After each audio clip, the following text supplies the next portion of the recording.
Okay. Hi, everybody. Good afternoon. I'm Rien Wertheim, and I'm with the FHIR team. And before I say anything, I would like you to stamp your feet and clap your hands for HL7, who have built FHIR and brought this great event to the US. Thanks very much, HL7. Now, Ewout already explained to you why we thought it was a good idea to bring FHIR DevDays to the US, because last year we had around 50 participants in Amsterdam from the US, which is a huge number. And I'll give you another indicator of the FHIR gusto in the US, which is, does this work? Yeah. This is a graph that I've drawn from our simplifier.net platform last night, showing the users on the platform, the FHIR platform, per country. And on the right-hand side, you see the United States. This is the top 10 countries. But don't get overexcited, because I have the same graph here, which is the users on simplifier.net per country per capita. Ha, got you there. But we can comfort each other because neither of our nations is represented at the World Championships in soccer. So, and in fact, I told the cab driver on my way from the airport that we have ceased to exist as a country, the Netherlands. We joined Belgium, which is a small country on the southern border. We are now part of Belgium, and I wonder what that would look like if you would do the same. That would solve some other problems as well, I think. Well, anyway, so I'm here to introduce to you the speakers for this afternoon. Our first speaker is Deven McGraw. And we are very excited to have Deven here. Deven has held key positions in health, privacy and security at, for instance, the HHS and the ONC. And she was deeply involved in HIPAA and high tech.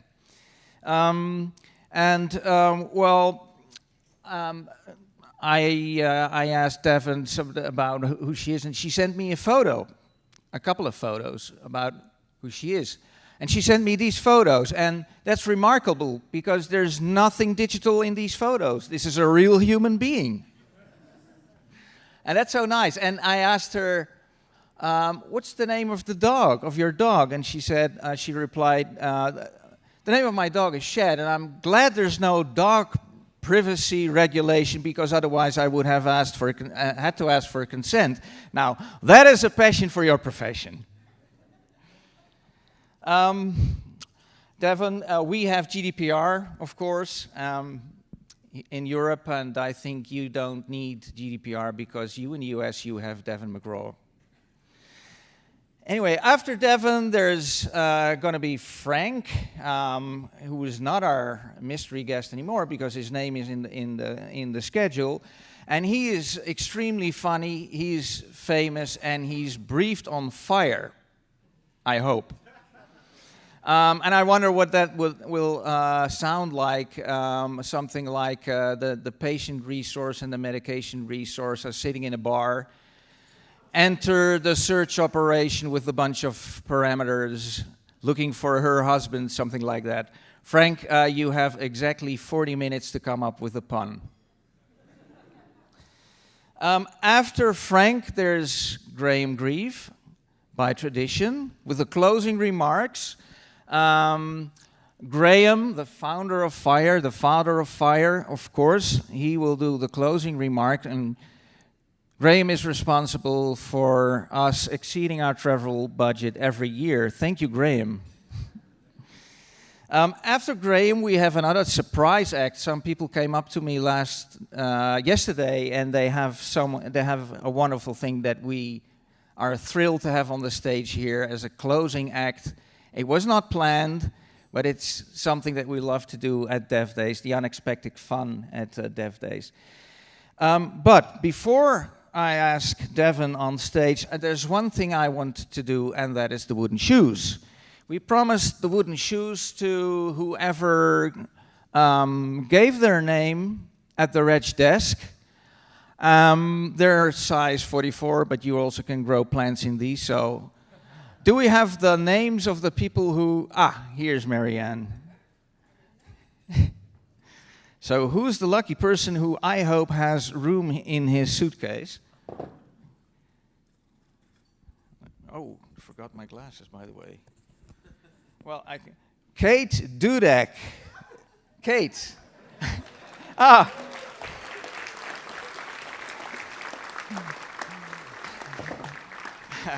Congratulations. Do you have Dutch roots by chance? Yeah, you should research this. Now you have the wooden shoes. So, ladies and gentlemen, a warm welcome, please, for Deven McGraw.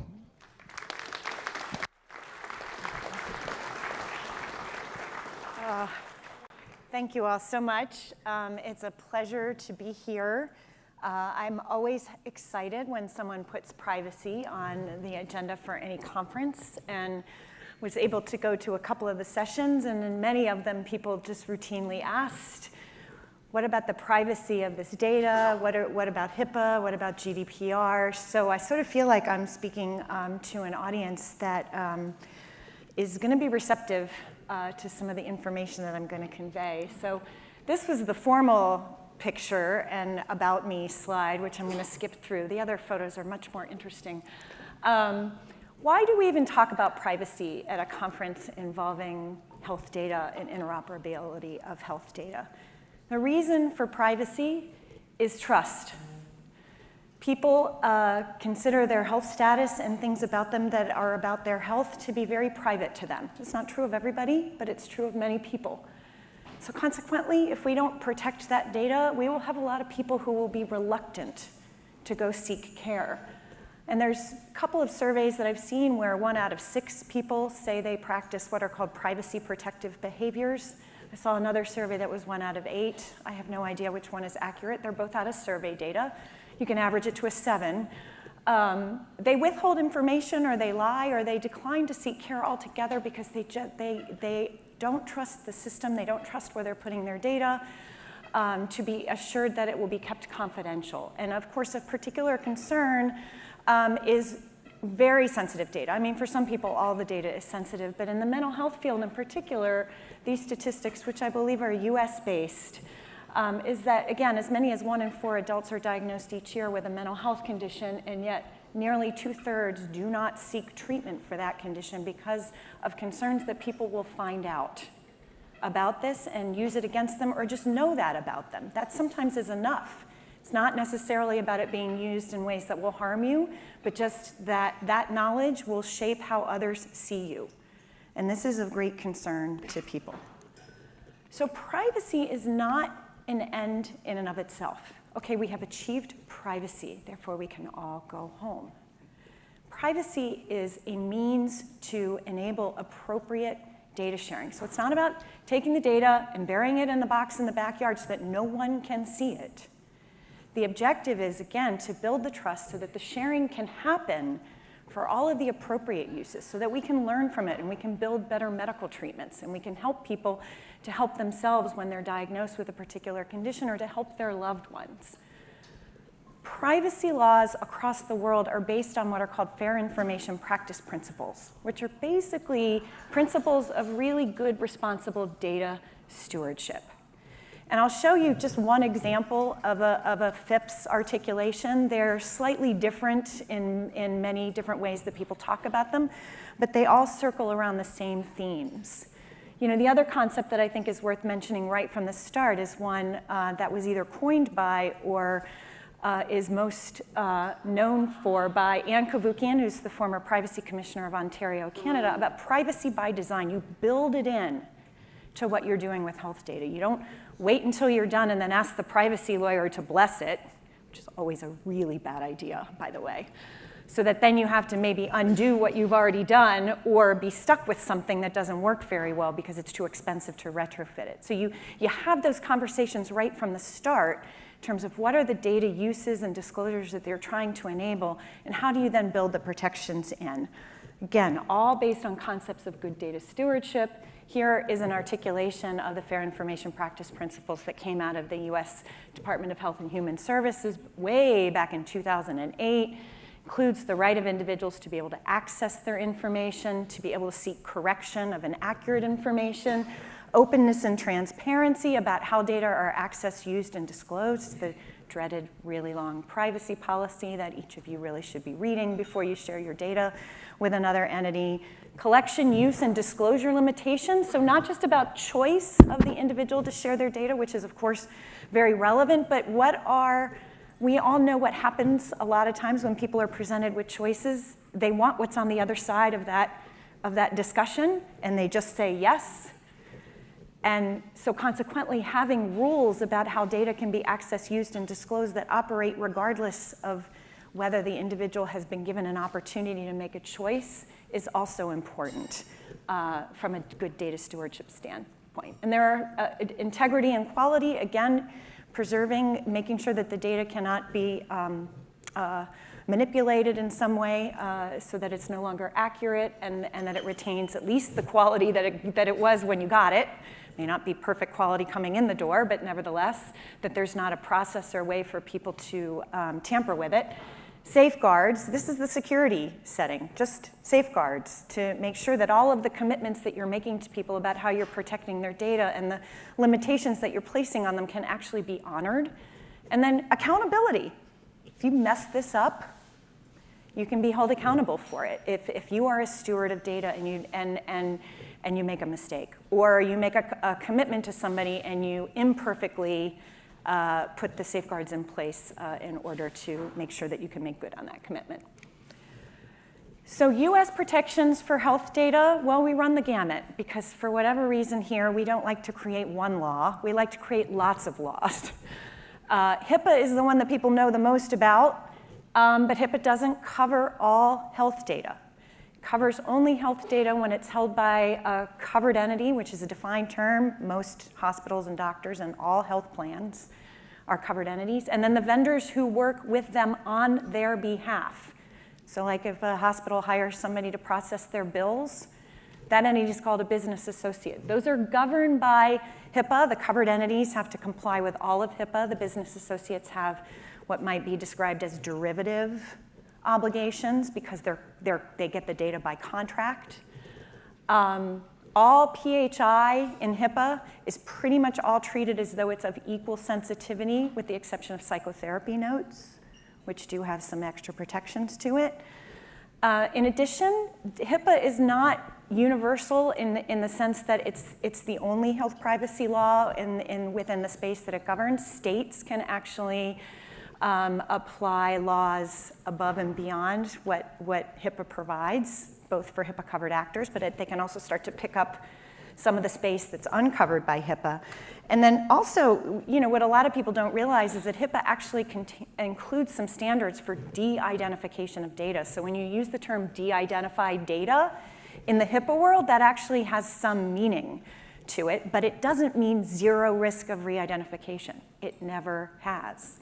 It means very low risk. So there has always, from the very beginning, been a sense that this data might have some risk of being re-identified, but is low enough that there's justification to not regulate it. At least that's been the way that policymakers have approached it. They're not the only federal law. HIPAA is not the only federal law governing health data. So some of you may know about Part 2, which is a set of regulations that governs substance abuse treatment data from a federally supported substance abuse facility. Much stronger set of laws in terms of requiring the individual's consent before data can be shared, even for routine purposes. And then there's a body of privacy law called FHIR, which covers educational institutions, but that includes the health clinics that exist within those institutions. They are not HIPAA covered, they are FHIR covered. And then the FTC, the Federal Trade Commission, also has authority to crack down on unfair and deceptive trade practices, which has made them very active in the health data privacy space. And they cover all companies in the US, except insurance companies, and they don't cover nonprofit organizations. But there are plenty of companies who are both covered by HIPAA, but also have to make sure that the commitments that they are making to individuals with respect to how they access, use, and disclose personal data are being honored, and that they aren't being unfair in terms of the types of data practices that they employ. That's just a huge body of law. We could have spent, there are entire conferences on the FTC's authority in the space on its own. So I'm really just brushing the surface here. HIPAA's rules, again, there are entire conferences dedicated to this. This is a very sort of top line summary for all of you here. They are very detailed. When you're required to get a HIPAA authorization, you can go to the privacy rule and you can read every single element that has to be included in that authorization. And if you can check all of those boxes, you're compliant with that particular aspect of the rules. Other rules, GDPR as an example, requires you to get explicit consent that meets certain outcomes, but it doesn't necessarily tell you exactly how to do it. It's just a very different approach to regulating. The Federal Trade Commission, on the other hand, wants you to be open and transparent with users about how you use their data and not be unfair or deceptive to them, but it doesn't necessarily give you a roadmap about how you can get there. So it's just very different approaches. HIPAA relies a lot less on individual consent. Has a laundry list of permitted uses and disclosures by covered entities. They can share data to treat a patient. They can share data to be paid for treating that patient. They can share data for this laundry list of things called healthcare operations, which essentially acknowledges that these are healthcare businesses that run on data. And they can share it, use it, manipulate it, do all sorts of things without necessarily having to ask you first. There are also, though, lots of individual rights provisions in it, one of which we'll spend a little bit more time talking about in this talk, and that is your right as an individual to get a copy of all of your health information. It's driven a lot of activity in the US with respect to the use of patient portals and the exposure of certain data points by those portals and the ability to ultimately be able to share that through APIs, hopefully FHIR APIs, et cetera. There's also a security rule. Now, the privacy rule applies to data in all forms, including oral. So oral, paper, digital data, doesn't matter, it's medium agnostic. Security rule, digital data only, because it sets very specific expectations around technical, physical, and administrative safeguards based on a risk assessment of where the risks to the data are, and then your decisions about how you're going to mitigate those risks. And then there's a breach notification rule as well. Again, less reliant on individual consent. The substance abuse laws, part 2, much more reliant on consent. State laws tend to be much more reliant on the ability of individuals to have choices over whether their data is shared, even for things like treatment or even for things like the ability of the healthcare provider to be paid. But the other thing I want to make sure you understand from this is that the data that these entities hold, while maybe technically owned by them, maybe not technically owned by them, it is in their dominion. And lots of what HIPAA says is that you may share for research and you may share for treatment. It's a permission slip, but it doesn't say you must, except in 2 circumstances. And one is with the individual, where they cannot say no, except in very rare circumstances. And then, of course, with the government when you're being investigated, which was enormously helpful to me when I actually was a government regulator. Let's talk a bit about GDPR, which is the Global Data Protection Regulation, which went into effect in May. It applies to data controllers and data processors, or processors. It's actually really similar to HIPAA covered entity and business associate. There's the sort of controllers who make decisions about data, and then there's the processors who enact those decisions for them. That's very much like covered entity versus business associate. Applies to entities that are located in the EU, but if you haven't heard this yet, pay attention now, It's going to apply to you if you're located in a country outside of the EU, if you are deliberately marketing your services to EU residents, or you are tracking people who live in the EU, even if you're not physically located in the EU. And by the way, if you meet this definition, you got to find somebody to represent your interests in the EU, but that's another issue. So it applies to personal data, and it's broadly defined. HIPAA similarly has a very broad definition, but unlike HIPAA, GDPR has much more reach in terms of not being just limited to certain types of entities, but all data controllers and entities who are processing on their behalf. There's lesser protections for pseudonymized data. Does not apply to data that's made public by the data subject. So if you were to post something publicly about yourself, you can't then get mad if the entity uses it for something without going back and getting your consent to use it. Oddly enough, in HIPAA, we do not have this rule. If you're a HIPAA-covered entity or a business associate and you've got data on the patient, it doesn't matter that the patient blabbed it all over her Facebook page.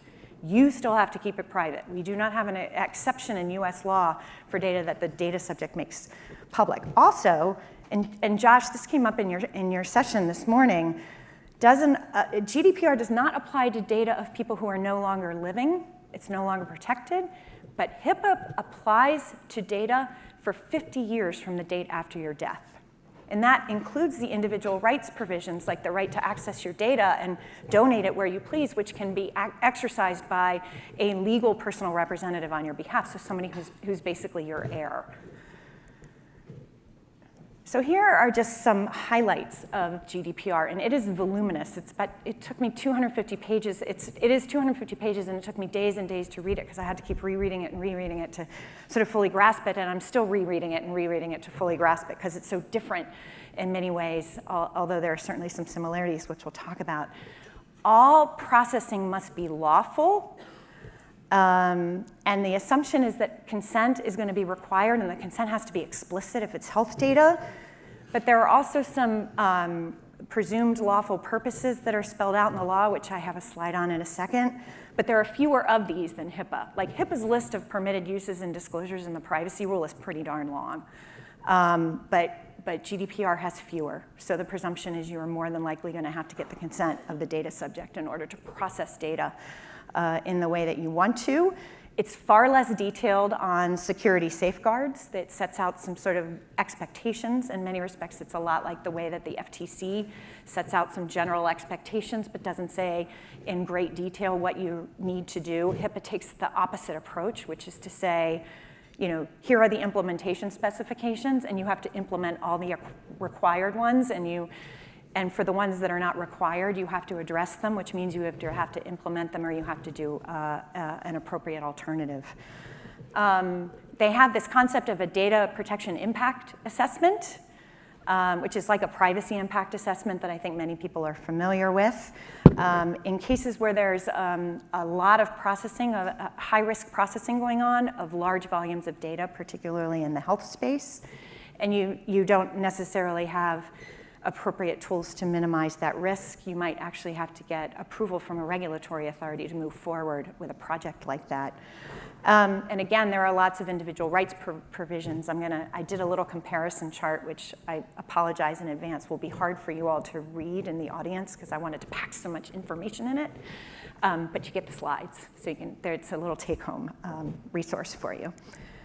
Here are some of the permitted processing where, again, it has to be lawful. So either you're getting someone's consent or you're fitting into one of their permitted provisions. And these are just a few. This is not a laundry list.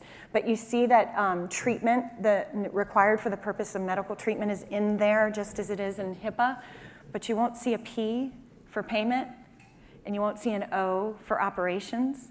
The T and the P and the O, for those of you who are sort of really well versed in HIPAA, are sort of like fundamental ways that healthcare organizations can use data without having to ask even one time for permission from a patient. Yeah, there's no P and there's no O, there's just a T. in GDPR. Public health is in there as it is for HIPAA, necessary for scientific research. There are exceptions to the individual requirement to get consent for research in the US as well. Legitimate interests of the controller or the processor. A lot of questions have been raised about what's the scope of this, where does it count, and is it really the loophole that tanks what would otherwise be a strong consent requirement? I think we don't know the answer to that yet, because there hasn't been a lot said and there hasn't been enough enforcement to know how the different enforcement authorities within the EU are actually going to apply this. So here's that dreaded chart. And again, my apologies. It's way too small, at least it is for me. Good thing I wear my glasses. But these are the individual rights provisions in the GDPR. And there's actually a fair amount of similarity with HIPAA, but not entirely. So the right to be informed about how your data are being processed, GDPR requires that notification to you to actually say what people are doing with data. In contrast, the HIPAA notice of privacy practices is really just a notice about what's in HIPAA, like the way that data can be allowed to be used and what your rights are with respect to that data, but doesn't actually tell you we used your data in the following research projects. You can't find that out today necessarily unless an entity is voluntarily giving you that information. Right to restriction of processing. To say, I'm okay with my data being processed for this reason, but not for that reason, and the entity has to honor it. That is not true in the US. You have a right to request a restriction, but the entity doesn't have to honor it, except in the case where you want it restricted for payment and you're paying in full out of your pocket. So you just don't want your health plan to know that you're getting some care and you just pay out of pocket and they can't. An entity then is not supposed to be able to disclose it to your health plan. The right for you to access and get a copy of your information, very, very similar, HIPAA and GDPR, except GDPR makes it much more clear that it's free, at least for the first copy, which I really wish that HIPAA did, but it doesn't, at least not yet. Right of erasure. This is the right to be forgotten that I think a lot of you may have read about, the right as a data subject to go in and say, not only do I want you not to use any data about me, but by the way, you got to get rid of it. You can't keep it, and there are some exceptions to this, but otherwise you have to honor it as a controller or a processor in the EU, but we have nothing like that in HIPAA. You cannot go into a doctor and say, hey, I happen to see what you wrote in the note about me, and number one, I think it's wrong, and we have a dispute about that, so you're not fixing it. And by the way, I want you to take it out. Or it's not true of me anymore. Like, I've gotten over that condition, and it's haunting me, and I want you to take it out of the record. Well, you can't do that. I can understand why. Personally, we could have probably a robust debate about whether it makes sense to have a policy like this or not, but this is an area where HIPAA and GDPR are completely different. You do have the right under HIPAA to request a correction to your records, but you don't have the right to mandate that your version of the truth be the one that is substituted in the record. The best you can do is to have your version of the truth appended to what else is in there. I think the right to correction in GDPR feels a little stronger, although it's a little unclear, to be honest. Data portability, this is a big one. Like, the right to go in and say, hey, I want my data in this format digitally to be given to me or ported directly over to this next entity, because I don't want to do business with you anymore. I want to do business with these folks. We don't have anything that is that solid. Even HIPAA's right of access is not quite that clear. I wish we had this. So a couple of observations. There are some similarities about HIPAA and GDPR. Again, exceptions for treatment, which I pointed out, applicable to identifiable and broadly defined data. The individual right of access is a similarity. The somewhat disparate treatment of controllers versus processors is a lot like covered entities and business associates. I was surprised to see that. Data breach and the high penalties are a very consistent. There are high penalties for violations of both legal regimes. But the differences are absolutely numerous. I think GDPR is, while comprehensive, much less specific in many respects. It leaves a lot of head scratching about sort of how are you going to comply. Some places more specific, some places less so. What does it mean to get meaningful, explicit consent from people, as opposed to, again, HIPAA says, check the following boxes off and you're done. HIPAA coverage is much more limited, as we explained, and GDPR feels much more reliant on consent, save for some questions about, the sort of legitimate needs of the controller processor and what I think is some necessary fleshing out of some of the other permitted uses. There is the ability of member states to say a bit more about how these rules apply in their particular domains, but overall what the EU was striving for was a single law that would apply across all the different jurisdictions that were bound by it, as opposed to in the US, again, with HIPAA, HIPAA's just the baseline, and states can build on top of that, and federal law also builds on top of that as well. So you often are left as an entity that's trying to serve the entire country of sort of wondering how you do so with a lot to make sure that you're compliant with the law that might apply in potentially lots of different jurisdictions. What's going to be the impact of the GDPR on the US, especially for health data? I think, it's a little too early to tell. Certainly there are a lot of companies that operate here in the US that are covered by it. And unless you've been under a rock, you've already gotten notices from some of the global internet companies and others who have said, we changed our privacy policies, and here are the ways that it changed. And now every time you go to a website, you have to click on whether you're okay with having cookies collected or not. None of that was happening prior to May 25th, and now it's happening every single place you go. What will that mean for us here in the US? Again, there are some companies that are going to be bound by it, but there are others that are making it really clear on their website that they do not serve EU customers because they don't want to end up being roped into having to comply. It just sort of feels like cutting off your nose to spite your face, but that's opinion clearly.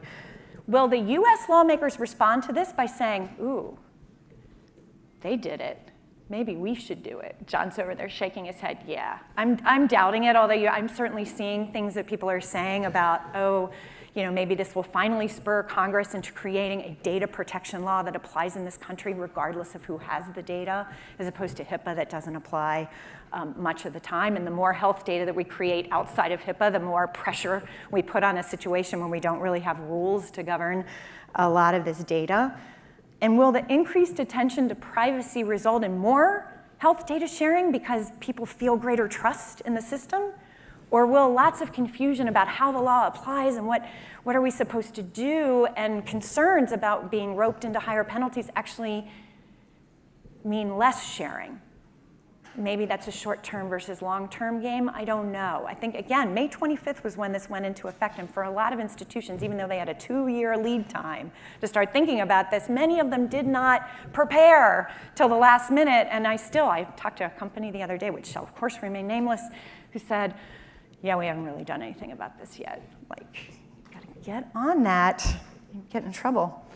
So I want to conclude my talk by talking about individuals as the wormhole for data portability, because I think a lot of the presentations that have taken place here at this conference, certainly a lot of what we're doing at my company, Citizen, a lot of what's going on in some other companies that I've seen represented here are about, let's not wait or rely only on interoperability between healthcare institutions, but let's make sure that individuals can get their data and use it and share it in the way that they want to, whether it's for research, whether it's to seek second opinions.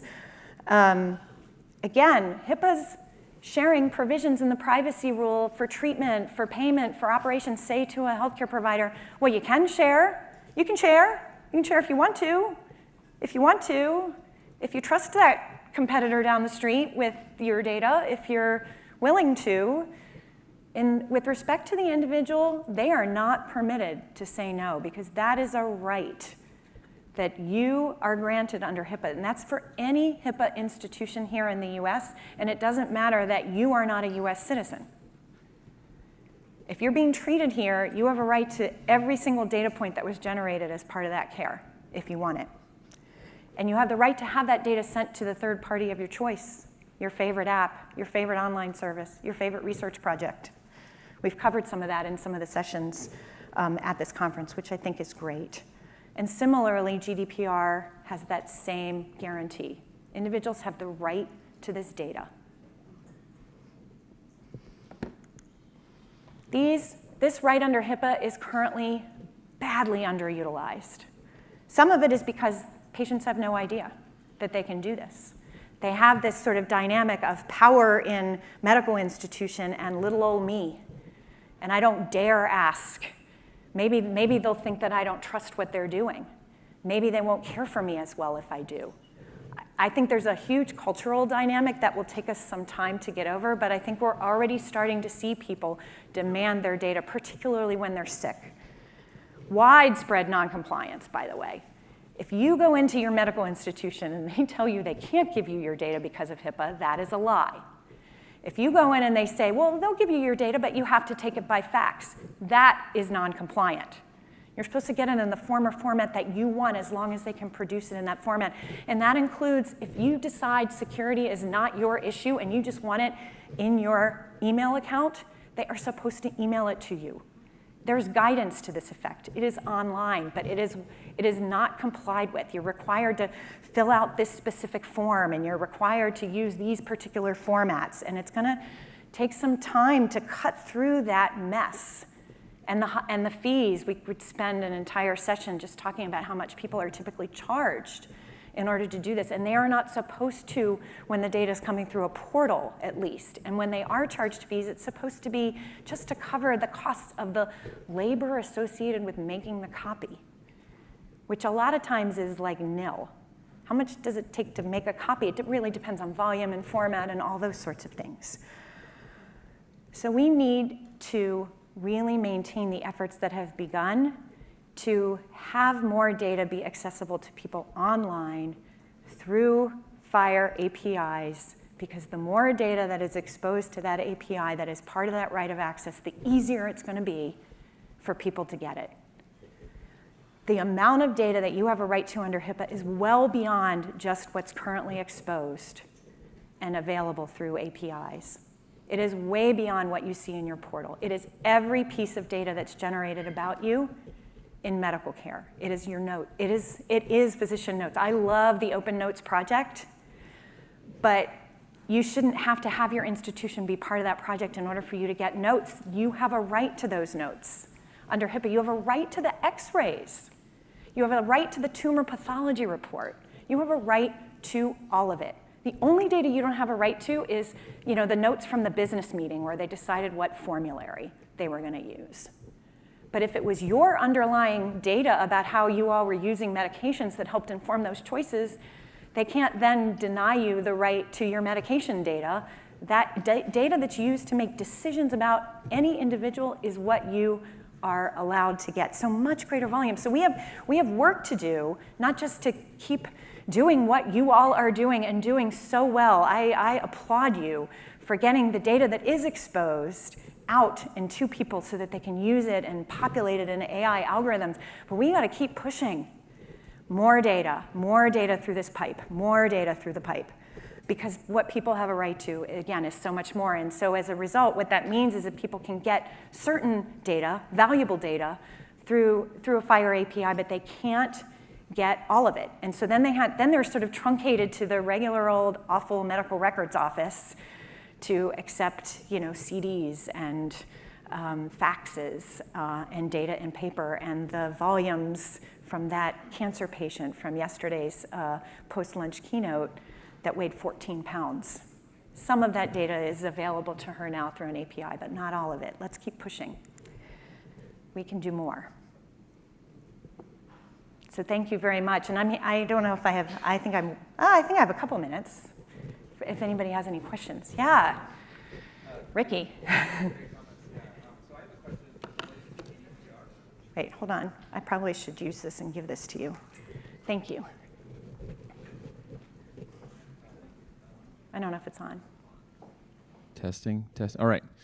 So related to GDPR and the right to be forgotten, how is that being interpreted for health systems? For example, if a patient moves away and they demand that the health system delete their health data within the EHR, because obviously health systems would have an interest in keeping that for analytics purposes and everything else, but is that being enforced at that level?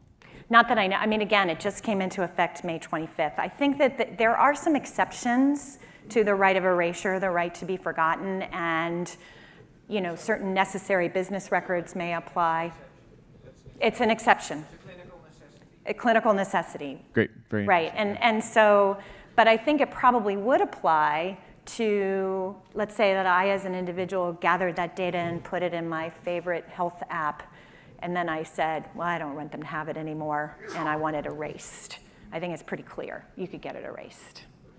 So if you're not doing that already, you should think about it. I think the right to be forgotten applies to the data that the patient provided, not the data that you created in your organization. No, that's not true. That's actually, I don't think that's true, because so the question was that the right to be forgotten applies only to the data that you would donate as a patient, but not to the underlying data that the institution generated. Now, you know, I'll let folks who have, again, I've read this, but you peel back the onion in layers, and I'm still peeling back the onion, but the definition of personal information that controllers have to abide by, which includes the right of erasure that applies to it, is very broad and not dissected based on source of data. So again, there's an exception for data that has to be retained for clinical necessity, and it could be that that's the kind of data that is justifiably not subject to the right of erasure because the clinical enterprise created it. But I think they could make a similar argument to data that the patient had provided that they then relied on in order to make a set of clinical decisions and needed to maintain in order to preserve the record of the care that was delivered. So I don't think that's where it gets sliced. I think it gets sliced based on, you know, whether there's an exception that applies, which is probably not based on source, but based on the necessity of that data for other purposes. Yes? I have two questions. Yeah. Can you hear me?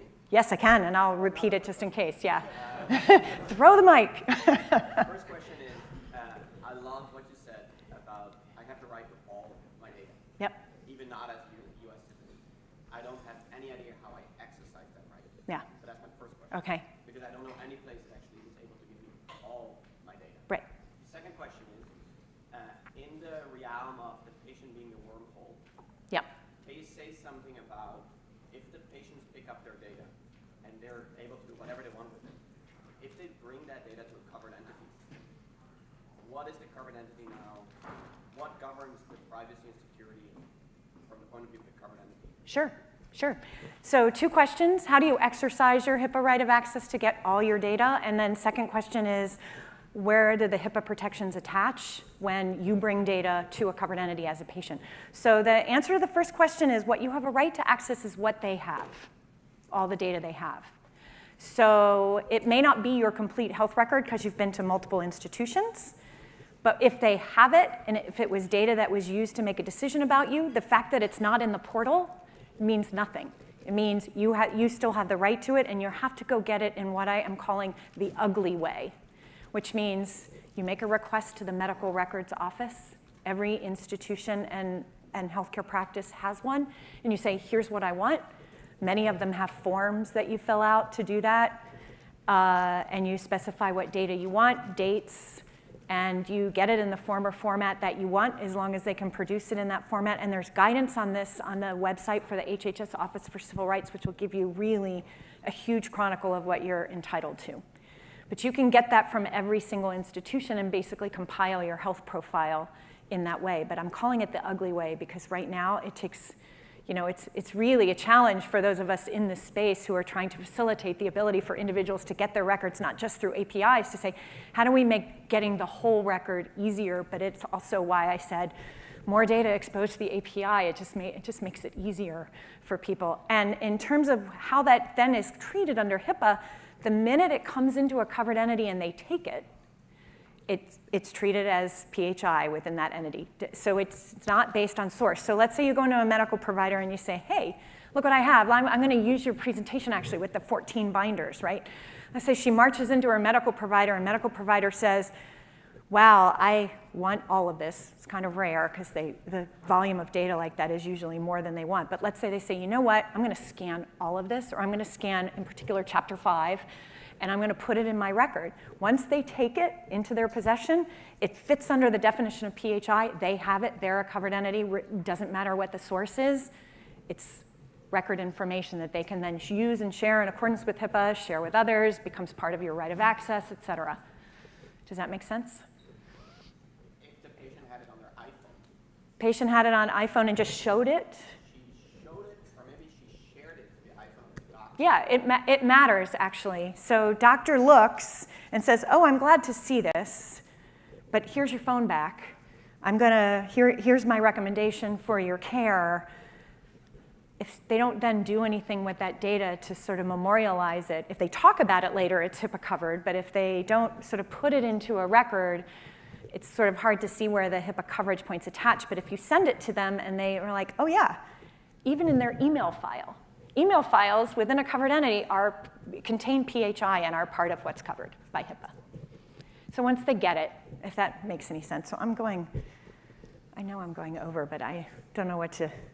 Well, I also will have some time. I hate to, like, a comedian, and thank God, by the way, I went before him, because clearly I'm not funny, and we could probably use some comic relief after all this privacy. that's a problem for Graham. Well, Deven, thank you very much. Thank you. Thank you so much, Deven. Thank you. Our next speaker is Frank Santorelli, and you will probably all know him of